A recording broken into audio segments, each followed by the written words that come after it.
Salam, hər vaxtınız xeyir olsun. Bu günləri sizinlə ABC Akademiyanın yeni sınaq toplusundan 10-cu sınavın sualları ilə tanış olacağıq.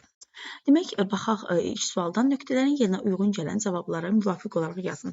Yaxından görmə, uzaqdakı əşyanın xəyalının torlu qişədən öndə alınmasıdır. Əvvəlcə gəlin xatırlayaq, yaxından görmə nədir? Yaxından görmə və yaxud da ki, başqa sözlə yaxını yaxşı görmə. Bu insanlar uzağı pis, yaxındakı əşyaları isə yaxşı görürlər. Səbəb nədir? Səbəb odur ki, bu şəxslərdən deməli, ya anadan gəlmə billurun, deməli, üzr istəyirəm, göz alması uzunsov olub, ya da sonradan billurun qabarıqlığı artıb.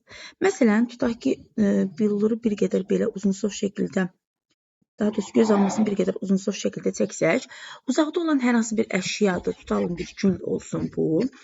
Bunun xəyalı alınmalıdır torlu qişə üzərində. Amma məsafə uzaq olduğuna görə göz almasının da uzunsovluğu və yaxud da ki, göz billur qabarıqlığının artmasına görə məsafə uzanır və gedib torlu qişə üzərində deyil, torlu qişədən öndə alınır xəyal, öndə. Demək, burada hansı oldu indi? Öndə alınır. 1.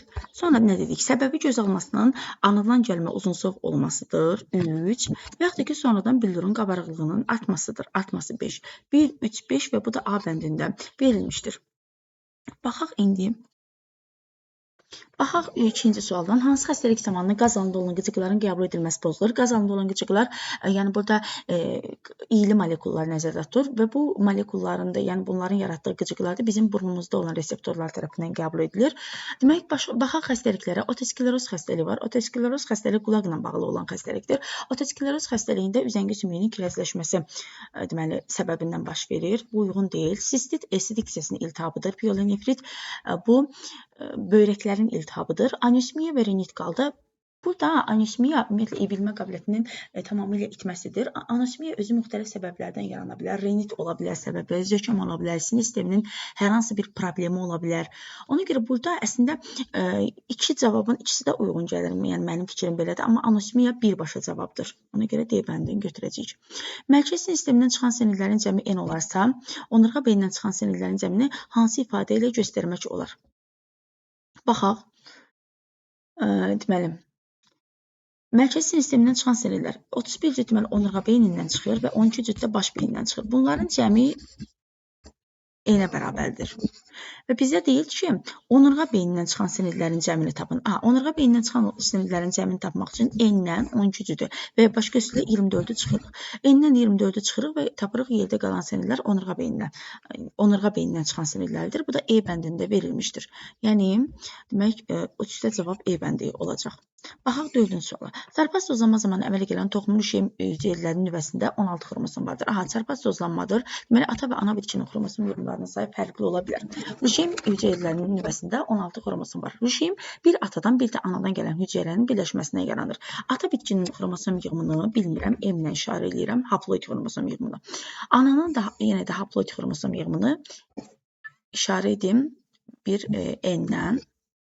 O zaman necə yaza bilərəm? M plus N bərabərdir 16-ya. Yəni, ürüşəm çünki bir ata və bir ana hüceyrənin birləşməsinə yaranmışdır. Və endosperm isə atanın spermisi ilə ananın mərkəzi hüceyrəsinin birləşməsinə yaranmışdır. Mərkəzi hüceyrədə 2N-dir və endosperm xromosom yığımında 23 olur. İndi bunu tənliklər şəklini biz həll etməyə çalışsaq, çıxaq tərəf-tərəfə, M-dən M-i çıxanda 0 qalır, 2N-dən N-i çıxanda burada N qalır. Və bu tərəfdə də bərabərliyin bu tərəfində də 7 alınır. Buradan belə çıxır ki, N-in qiyməti 7-yə bərabərdir. Əgər N-in qiyməti 7 olarsa, N-in qiyməti 7 olacaq, o zaman M-in qiyməti 9 olacaq. Deməli, ata bitkinin haploid xromosom yığımı 9-a, ana bitkinin haploid xromosom yığımı isə demək, bərabərdir 7-yə. Baxaq. Düzəldək yazaq. Deməli, burada 7, burada isə 9 olacaq. İndi nə deyir bizə? Bizə deyir ki, üşüyüm hissəsində olan hüceyrələrin xromosomlarının cəmi neçə olar? Spermlər üşüyüm hissəsinə daxil olmuşdur. Üşüyüm hissəsi 8 nüvəlidir. 8 nüvənin hərəsində 7 xromosom, 8, 7-nin 56. 56 xromosomidir. Spermlər də daxil olmuşdur. 2 dənə spermi daxil olur. Hərəsində xromosom yığımı 9-dur. 2, 9-un burada da 18. İndi bu ikisini cəmləyəndə, 56 ilə 18-i cəmləyəndə neçə alırıq? Alırıq 74. 74 də C bəndində verilmişdir. Cavab, yəni C bəndi olacaq. Baxaq, növbəti suala. Vegetativ çoxalması soğanaqlı yumrular vasitəsindəndir. Vegetativ çoxalmada soğanaqlı yumrular vasitəsindən çoxala bilən iki bitkini keçmişdik. Zəfəran və qladiolusu. Yəni, burada başqa, məsələn, qaymaq çiçəyində kök yumrulardır. Olmayacaq. Yox, üzr istəyirəm, qaymaq çiçəyində yox. Qaymaq çiçəyində bığcıqlardır. Bığcıqlar vasitəsindən çoxalır. Ayrıqotunda kök misoblar, soğan sarımsaqda soğanaqlardır. Zəfəranda isə soğanaqlı yumrulardır. İki eyni ölçülü hüceyrə orqanoidi haqqında hansı fikir yanlışdır? İki eyni ölçülü hüceyrə orqanoidi. Burada söhbət gedir eyni ölçülü dediyinə görə demək sentriollardan. Sentriollarda haqqında hansı fikir yanlışdır? Demək, zülal sintezini həyata keçirir. Elə yanlış olan burada zülal sintezini həyata keçirməkdir. Çünki sentriolların işi, funksiyası zülal sintezini həyata keçirmək deyil. Bu yanlışdır. Digər cavablara da baxaq. Ali bitkilərdə olmur. Bəli, ali bitkilərdə ibtidai heyvan hüceyrəsində olmurdu. Doğrudur bu. Uyğundur. Ali bitkilərdə olur. Membransızdır, bəli. Hissələri bir-birinə perpendikulyar yerləşir. Bəli, iki dənə bir-birinə perpendikulyar yerləşən hissədən təşkil olunmuşdur. Bu da uyğundur. Baxaq sonra növbəti 7-ci suala. Xronoloji cədvələ əsasən neçə geoloji erada ibtidai bitkilər mövcud olmuşdur? İbtidai bitkilər nə zaman yaranıb? Proterozoa erasında. Proterozoa erasında yaranıb. Demək, proterozoidə olacaq. Proterozoidə olacaq, paleozoidə olacaq, mezozoidə və kaynozoidə də olacaq. Belə çıxır ki, 4 demək geoloji erada olacaq. Yəni 7-də cavab D bəndi olacaq. 7-də D bəndi. Baxaq növbəti 8-ci suala. 8-də nə deyir? Hansı bitkinin zigotu bölündüyü zaman qütblərə 2 xromatidli xromosomlar çəkilir? 2 xromatidli xromosomlar nə zaman qütblərə çəkilir? Meyozda. 1-ci meyozda. Demək ki, meyoz bölünmə keçirən hansının zigotudur? Ulotriksin zigotudur. Ulotriksin zigotu demək bölünürdü. Zigotdan meyoz yolla əmələ gələn 4 qamçısız spor çıxırdı. Həmin sporların da hər birində yeni bir fərd inkişaf edə bilərdi. Ona görə də 8-də cavab E bəndi olacaq. Sonra baxaq, demək 9-cu suala. Energetik prosesləri meydana çıxma ardıcılığı ilə düzün. Demək, birinci nə olacaq? Birinci olacaq anaerob tənəffüs. Anaerob tənəffüs, yəni 3, sonra xemosintez, sonra fotosintez. Fotosintezdə oksigen yaranacaq. Artıq oksigen yaranandan sonra aerob tənəffüs mümkün olacaq. O zaman da ardıcılıq bu şəkildədir. 3, 2, 1, 4. 3, 2, 1, 4 ardıcılığı da D-də yox, A bəndində verilmişdir. Sonra 10-cu suala baxaq. Hər birindən bərabər sayda götürülmüş kərtənkələ, ilan, qurbağa və timsahda olan ürək kameralarının cəmi 78-ə bərabərdir. Bu canlıların cəmi neçə döş sümüyü gövdə skeletinə aiddir. Demək, bu canlıların hər birindən götürülüb, demək, hər birindən bilmirik nə qədərdir. Ona görə hər birinin x sayda dedik götürək. X sayda kərtənkələ olsun, x sayda ilan olsun, x sayda qurbağa və yaxud da ki, x sayda timsah götürək. Və bunların ürək kameralarının sayına baxaq. Kərtənkələnin ürəyi 3 kameralı, ilanın ürəyi 3 kameralı, qurbağanın da ürəyi 3 kameralıdır. Timsahda isə 4 kameralı ürəkdir. O zaman kameraların cəmi nə qədər olacaq? 3x. Üzərinə gəl 3x, üzərinə gəl 3x, onu da üzərinə gələk 4x. Toplamda bu edir, demək ki, 13x. 13x-i də 78-ə bərabər eləsək, buradan da alırıq ki, x 6-ya bərabərdir. Demək, hər bir heyvanın 6 ədədiymiş, hər birindən. İndi baxaq, bizdən nə soruşur? Deyir ki, bu canlılarda cəmi neçə döş sümüyü gövdə skeletinə aiddir. Kərtənkələdə 6 ədəd kərtənkələ var. Demək, hərəsində də bir döş sümüyü, 6 döş sümüyü gövdə skeletinə aiddir. İlanlarda demək olmur döş sümüyü, ona görə də ilanları götürmürük. Qurbağalarda döş sümüyü var, amma döş sümüyü yuxarı ətrafın qurşaq hissəsinə aiddir. Ona görə bunu da nəzərə almırıq. Və timsahları götürürük. 6 ədəd timsah var, hərəsində də 6, yəni hər birində də bir döş sümüyü, 6 döş sümüyü demək gövdə skeletinə aiddir.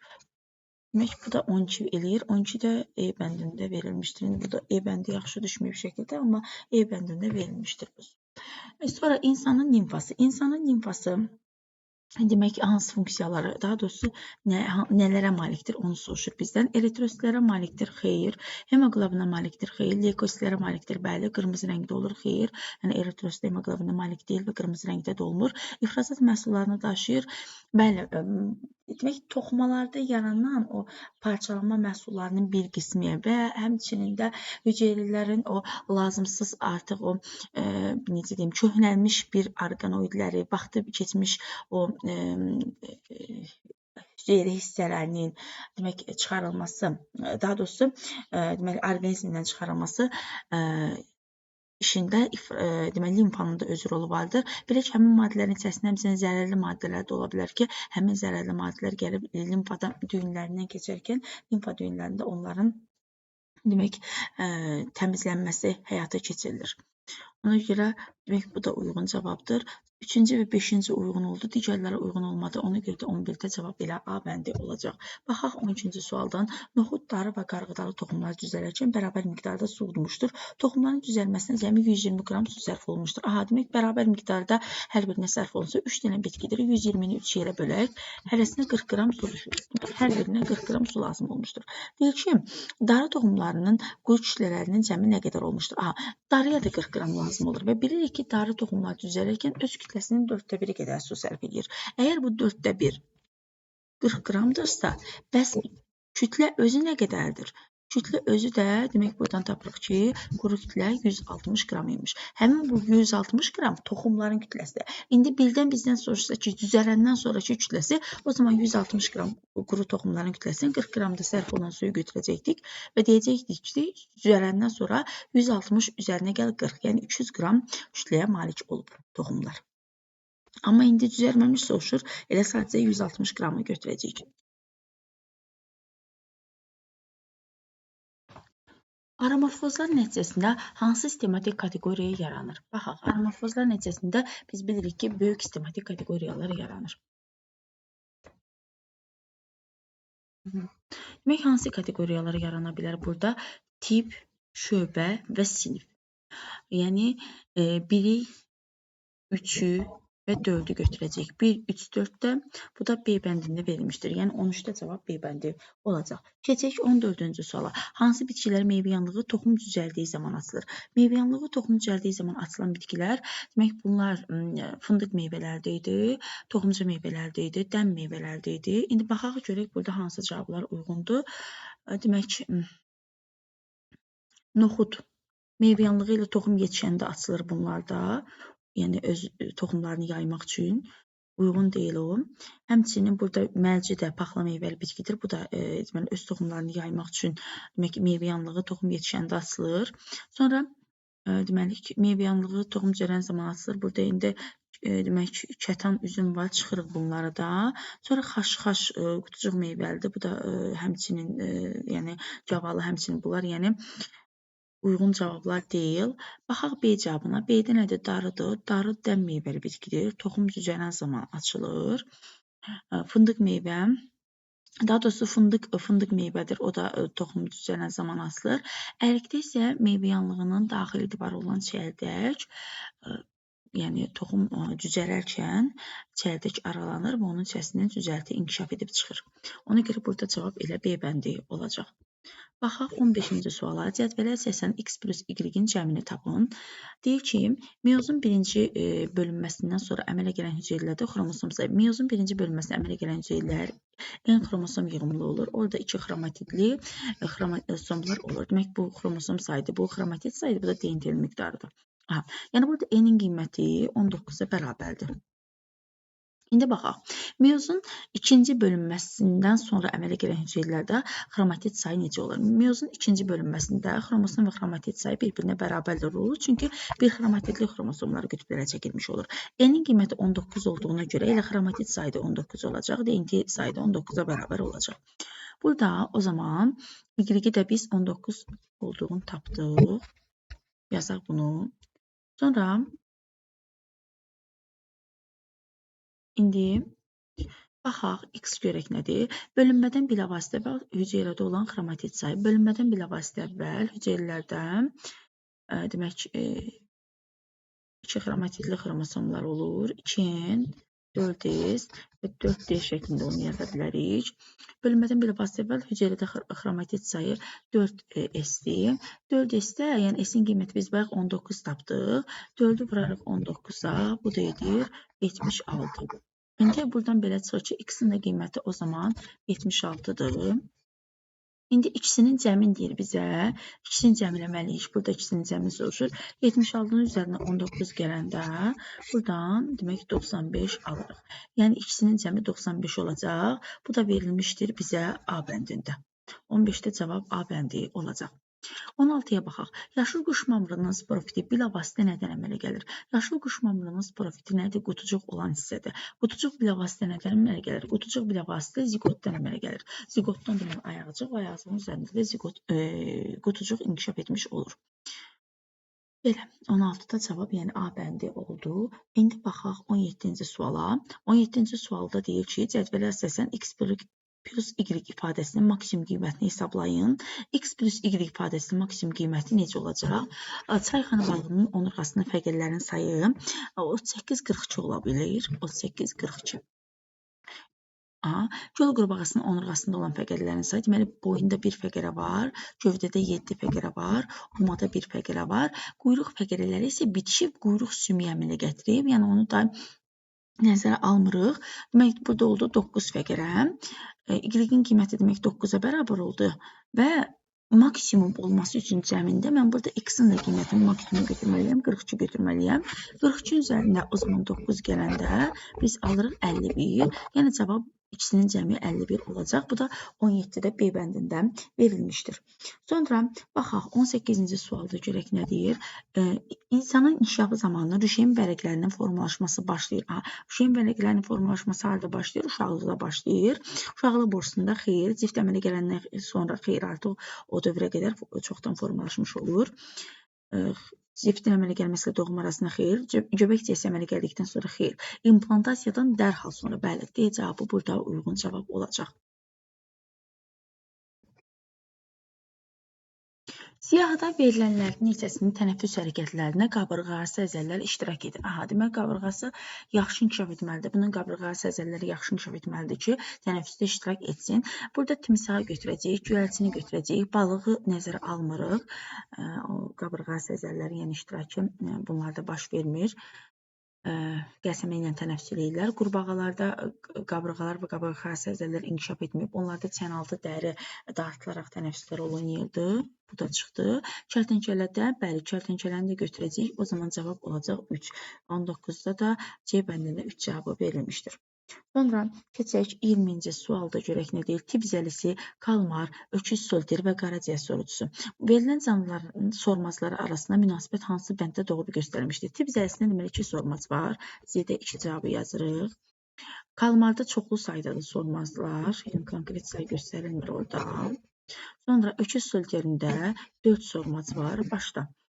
Sonra qaraciğər sorucusunda da 2 sormac var. O zaman Q-ni Z-də bərabər götürə bilərik və əlaqəni qurmağa çalışsaq, o zaman K hamısından böyükdür. Çünki konkret say verməyib, çoxlu saydadır. K böyükdür S-dən. S böyükdür Q və Z. Bunlar da bir-birlərinə bərabərdir. Demək, necə olacaq? K böyükdür S-dən, o da böyükdür Q-dən, Q də Z-də bərabərdir. Bu da hansı cavabda verilmişdir? Baxaq, B bəndində verilmişdir. Yəni 20-də cavab B bəndi olacaq. Sonra keçək 21-ə. 21-də görək nə deyir bizə? İnsan maksimum yuxu siklində yatmışdır, yəni 5 sikl yatmışdır. Belə çıxır ki, 5 ləng, 5 tez yuxu fazası götürəcəyik biz. Ləng yuxu fazalarının davam etmə müddəti minimum, tez yuxu fazalarının davam etmə müddəti isə maksimum olmuşdur. Yazaq. Ləng, tez, ləng, tez. Ləng, tez, ləng, tez, ləng, tez. Demək, burada biz 5 sikl yazdıq. Ləng yuxu fazalarının davam etmə müddəti minimumdur. 1,5 saatdır. 1 saatdan götürürük minimum olması üçün. Tez yuxu fazalarının davam etmə müddəti isə demək maksimumdur. Tez yuxu fazalarında maksimum götürür. 10-15 dəqiqədir. 15 dəqiqədən bunları götürək. 15 dəqiqədən bunları götürək. Toplamda nə qədər eləyir? Demək, ləng yuxu fazaları, deməli, cəmi burada 5 dənə ləngi yuxu var. Hər birisi 1 saatdan 5 saat edəcək. Tez yuxu fazaları isə, tez yuxu fazaları toplamda 15 dəqiqə, 15 dəqiqə, yarım saat, burada da 15 dəqiqə, 45 dəqiqə, 1 saat, 1 saat 30 dəqiqə. Aha, 5-dən fərqi tapmaq üçün, nə qədər çox olduğunu tapmaq üçün 5-dən 1 saat yarımı, yəni 1.5 saatı çıxsam, qalacaq 3.5 saat və yaxud da ki 3 saat 30 dəqiqə. Bu da verilmişdir bizə. Demək, B bəndində. B bəndi uyğun cavab olacaq. Sonra 22-yə baxaq. Verilən ifadələrdən hansı doğrudur? Xarici sekresiya vəzləri bədən boşluğuna maye ifraz edə bilər. Məsələn, ağız suyu vəzləri bədən boşluğuna maye ifraz edə bilirlər. Uyğundur. Doğrudur. İnsanda qarışıq sekresiya vəzləri heç bir bədən boşluğunda yerləşməyə bilər. Məsələn, toxumluqlar heç bir bədən boşluğunda yerləşməyən qarışıq sekresiya vəzləridir. 5 növ daxili sekresiya vəzi heç bir bədən boşluğunda yerləşmir. 5 növ yox, 5 ədəd hansılardır? Bir qalxanabənzər ətraf vəzlərdir, qalxanabənzər ətraf vəzilər 4 ədəd və qalxanabənzər vəzidir, burada 1 ədəd. 5 ədəd, amma növünə baxsaq 2 növdür. Ona görə bu 5 növ ifadəsi yanlışdır. Qadınlarda daxili sekresiya vəzlərinin növ sayı kişilərdən artıq ola bilər. Qadınlarda müvəqqəti daxili sekresiya vəzləri də olur, cift kimi, sarı cisim kimi. Ona görə onlarda daxili sekresiya vəzlərinin sayı, növ sayı kişilərdən artıq ola bilər. Uyğundur bu da. O zaman burada hansı ifadələr düz oldu? 1, 2 və 4 düz oldu, 3 yanlış oldu. Bu da B bəndində verilmişdir. 22-də cavab, yəni B bəndi olacaq. Keçək 23-cü suala. Hansı canlının ürəyindən bir növ qan çıxıb, bir növ qan qayıdır? Aha, çay xərçəngi. Çay xərçənginin ürəyində arterial qan olur. Arterial qan çıxır, arterial qan da qayıdır. Bu belə.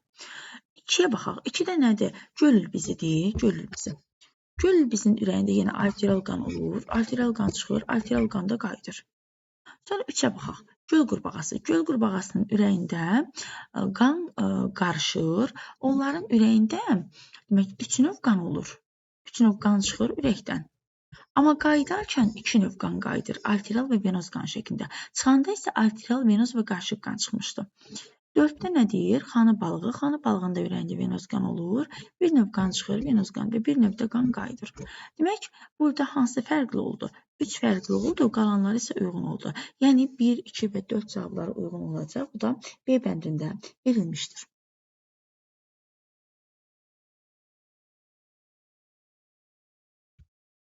Ağac gövdəsinin oduncağında olunur. Ağac gövdəsinin oduncağında olmayan nədir? Ölü ötürücü toxuma hüceyrələri olur. Məsələn, demək, kisilen boruları.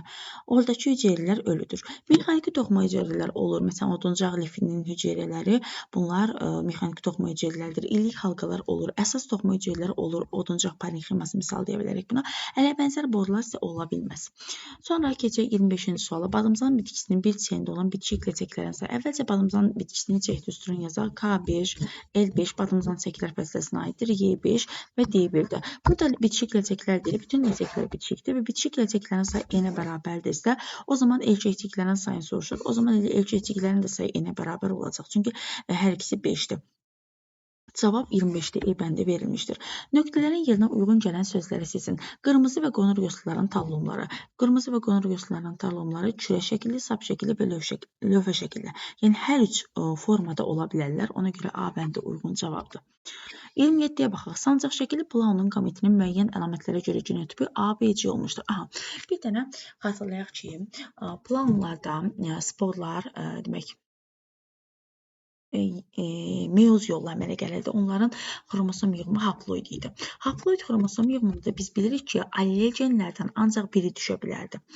Və həmin haploid xromosom yığımlı olan hüceyrə, yəni spor, cücərib protal əmələ gətirirdi. Protalın da xromosom yığımı N olurdu. Yəni ona da N xromosom yığımlı olduğuna görə allel genlərdən ancaq biri düşmüş olardı. Və həmin demək, protalın üzərində anterid və arxekonid əmələ gələn qametlər də, onlar da haploid xromosom yığımlı olacaqlar. Yəni, onlarda da allel genlərdən ancaq biri düşəcək. Bəs bunlar necə əmələ gəlirlər? Bunlar mitoz bölünmə yolu ilə əmələ gəlirlər. Bu cür sayları artır. Demək, əgər bizə deyilsə ki, qametin xromosom yığımı böyük A, kiçik B və kiçik C şəklindədir, o zaman bu protalda bu qameti əmələ gətirən hüceyrələrin verilmiş əlamətlərinə görə genotipi necə olmuşdur deyirsə, həmin hüceyrələr haploid xromosom yığımlıdır dedik. Onlara da allel genlərdən ancaq biri düşür. A, B, C olur onlarda da. Çünki mitozla əmələ gəliblər. Demək, burada diploid yığıma uyğun cavablar verilmişdir. Burada isə demək, fərqli genotip verilir. Biz dedik ki, meyoz bölünmə ilə əmələ gəlir. Haploid xromosom yığımlıdır və burada E cavabı ən uyğun cavab oldu. Sonra 28-ə baxaq. X, Y plus Z ifadəsinin qiymətini tapın. Mürəkkəb gözlərin sayı çay xərçəngində 2 dənə mürəkkəb gözü var. Bığıcıqların sayı 2 cüt bığıcıq var, 4 ədəd. Çənə ayaqlarının sayısı 3 cütdür, yəni 6 ədəd. Toplamda bu da 12 edir. 28-də cavab B bəndi olacaq. İnsanın onurğa sütunun neçə şöbəsinə aid olan fəqərlər onurğadan kənar birləşmə yaradır. Onurğa sütunun fəqərlərini xatırlayaq. Hansı fəqərlər var idi onurğa sütununda?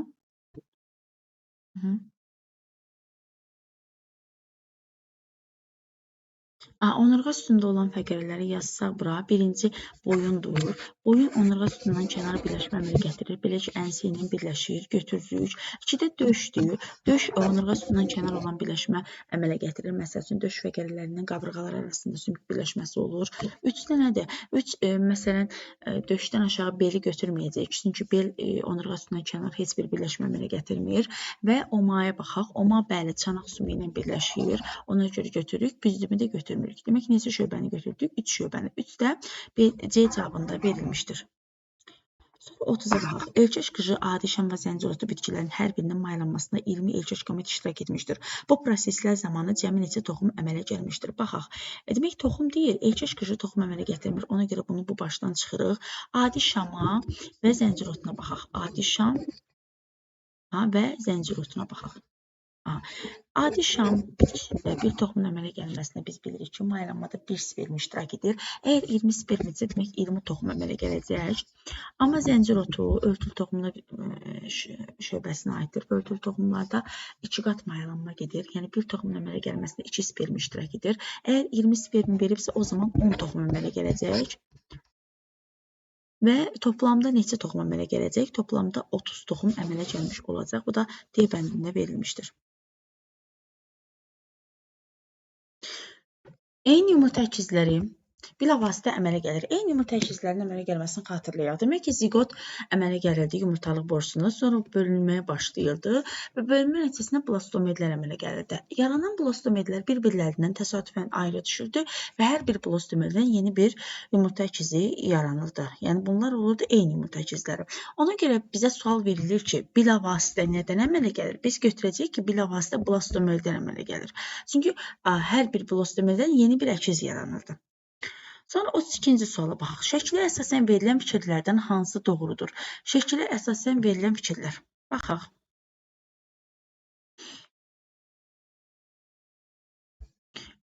Şəkilə əsasən verilən fikirlərdən hansı doğrudur? Burada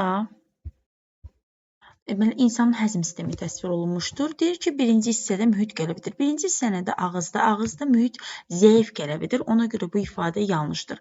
B-də deyir ki, ikinci hissədə olan mühiti öd müəyyəndir. İkinci hissə mədədir. Mədədə olan mühit turş mühitdir. Turş mühit burada yaradan hidrogen xloriddir. B bəndi yanlışdır. Üçüncü hissə polimer birləşmələrinin ən çox olduğu hissədir. Üçüncü birləşmədə polimerlərin yox, monomerlərin ən çox olduğu hissədir.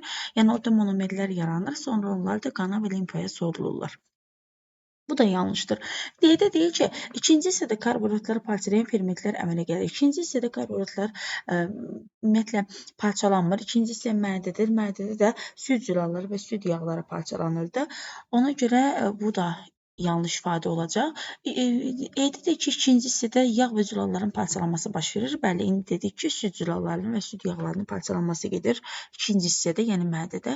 Ona görə bu uyğun cavab olacaq. Keçək 33-cü suala. 33-də deyir ki, hüceyrənin bölünməsi zamanı bölünmə vətənlərinin əmələ gəlməyə başlaması və bitməsi müvafiq olaraq hansı fazada olur? Başlayır, deməli, profazada, bitir metafazada. Ona görə B cavabı uyğun cavabdır. 34-cü suala baxaq. 34-də deyir ki, hansı bitkinin çək strukturlarından birinin cəmi 12-dən çox ola bilər. 12-dən çox struktur olanda xatırlayaq ki, biz sonsuzluq işarəsi qoyduq və bu da daha çox biz rast gəlmişdik gülçəklər fəsiləsində. Gülçəklər fəsiləsində eşəcək və düşəcəyin sayı 12-dən çox ola bilərdi. Burada da gülçəklər fəsiləsindən olan bitki çınqılotudur. Yəni C bəndi burada uyğun cavab olacaq.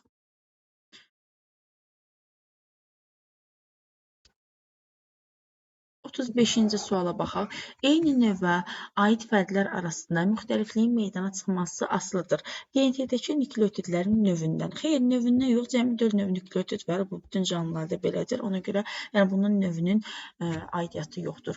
DNT-dəki nükleotidlərin ardıcıllığına, bəli, DNT-dəki nükleotidlərin ardıcıllığına görə, yəni zülallıları əmələ gətirən o amin turşuların ardıcıllığı dəyişir. Yəni çeşidlilik, müxtəliflik buradan meydana çıxır. İkinci uyğun cavabdır. 3-ə baxaq, deyir ki, hüceyrədəki ribosom sayından, yəni bu da uyğun cavab deyil. Yalnız 2 olacaq, bu da 35-də E bəndində verilmişdir. 36-ya baxaq, deyir ki, demək, Paleozoy erasının silur dövründə baş vermişdir. Paleozoy erasının silur dövründə baş verənlər onurğalılarda sümük toxumasının yaranması. Sümük toxuması o dövrdə yaranmışdı, bu deyil. Sonra B-də deyir ki, ilk xordallılar meydana çıxmışdır, bu proterozoidadır. Planların, bəli, ot və ağac formalarının yaranması, bəli, bu silurda baş vermişdir. Pəncərəcikəzli balıqların meydana çıxması Devon, xarici xitin skeletin yaranması isə Kemberdir. Yəni bunlar heç birisi uyğun cavablar deyil. Sonra 37-yə baxaq. Fikirlərdən neçəsi doğrudur? Baxaq. Sinirlər neyronlardan uzundur. Sinirlər nədir? Neyronların mərkəzi sinir sistemindən kənarda yerləşən uzun çıxıntılarının yığınıdır. Yəni aksonların yığınıdır. Akson isə neyronun bir hissəsidir. Yəni sinir neyrondan uzun ola bilməz. Ona görə bu ifadə yanlışdır. 2-də deyir ki, sinirlərin əmələ gəlməsində 3 növ neyron iştirak edir. Dedi ki, mərkəzi sinir sistemindən kənarda yerləşən neyronların uzun demək çıxıntılarının yığınıdır. Cəmi 3 növ neyron var. Hissi, hərəki və ara neyron. Ara neyron ancaq mərkəzi sinir sistemində olur. Mərkəzi sinir sistemindən kənarda yerləşən hissi və hərəki neyronlardır. Deməli, sinirlər hissi və hərəki neyronu, yəni 2 növ neyronun demək iştirakı ilə əmələ gələ bilər. Ona görə bu ifadə də yanlışdır.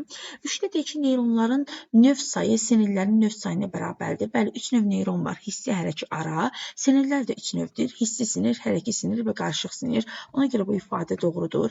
4-də deyir ki, ara neyronlar işçi orqanla əlaqəli ola bilər. Xeyr, işçi orqanla əlaqəli olan hərəki neyrondur. 2 növ neyron ətraf mühitlə əlaqəlidir. Bu da doğru deyil. Çünki burada da duyğu neyronundan söhbət gedir. Yəni bir növ neyrondan. Ona görə sadəcə bir cavab doğrudur. Burada sayına görə baxırıq. Çünki deyir cavablarda neçəsi doğrudur. 3-cü cavab doğrudur. Bu da A bəndində verilmişdir.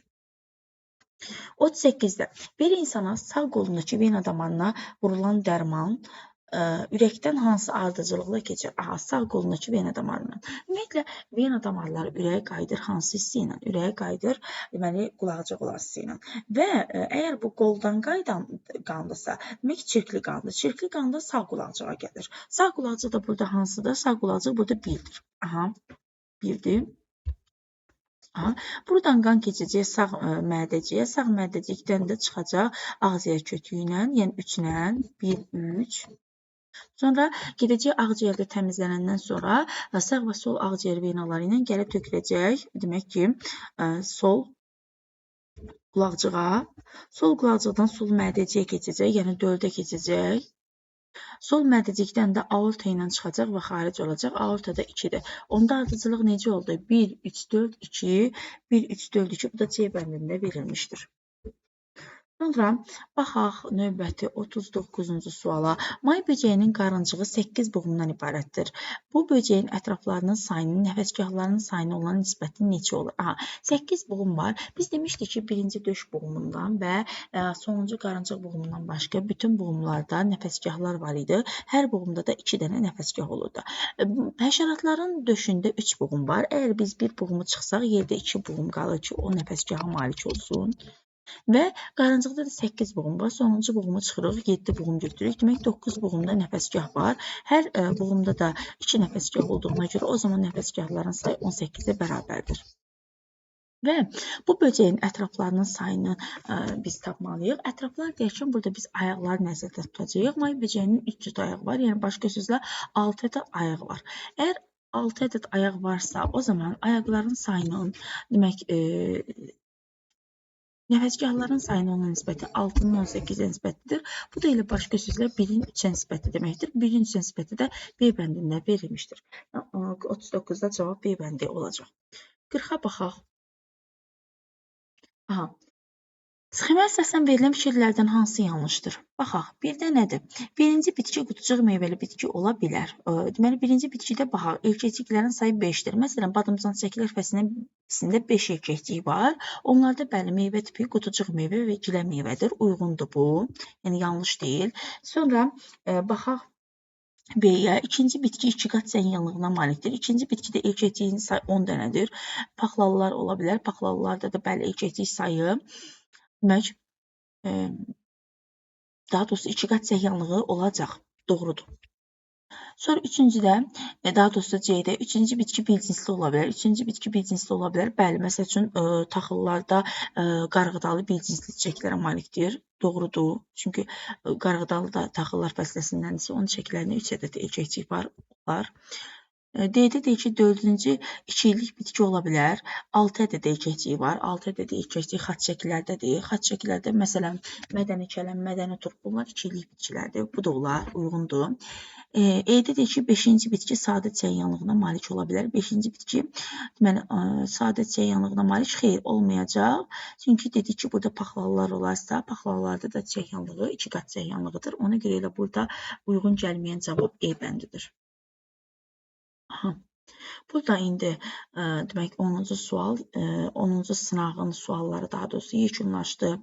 Ümid edirəm ki, izahlar sizin üçün aydın olar. Əgər videonu baxarkən bəyənsəniz, bəyənmə tuşuna basmağı, kanala abunə olmağı unutmayın. Hər birinizə təşəkkür edirəm.